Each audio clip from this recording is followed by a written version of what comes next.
சிவாய நமக சிவாய நமக. வருகிற புரட்டாசி அமாவாசை அன்று முன்னோர்களுக்கு நாம் தர்ப்பணம் எல்லோரும் கொடுக்கணும்.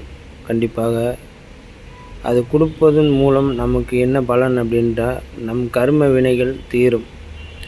நம்ம கர்ம வினைகள் தீரும்போது நம்மளோட வாழ்வு மலரும். அதோட நம்மளோட சங்கதியினர், நம் குழந்தை குட்டிகள், பேரம்பேத்தி அனைவரும் சகல நலம் பெறுவார்கள். சகல செல்வங்களும் நம்மளை வந்து சேரும். முன்னோர்கள் ஆசீர்வாதம் இருந்தால் நம் குலதெய்வம் அனுகிரகம் பரிபூரணமாக கிடைக்கும்.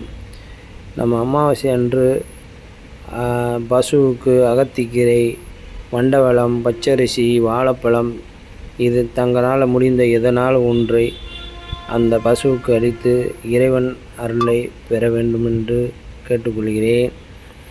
அதுபோல் ஆஞ்சநேயர், பைரவர், ஏதாவது ஒரு ஜீவனுக்கு எந்த ரூபத்தில்னாலும் வருவாங்க.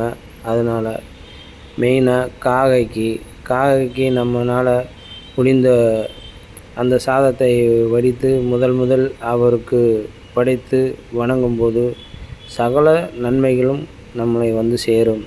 முன்னோர்களோட அந்த ஆசீர்வாதம் பரிபூரணமாக நமக்கு கிடைக்கும். முன்னோர்களுக்கு நம்ம கண்டிப்பாக தர்ப்பணம் செய்யணும். சிவாய நமக சிவாய நம.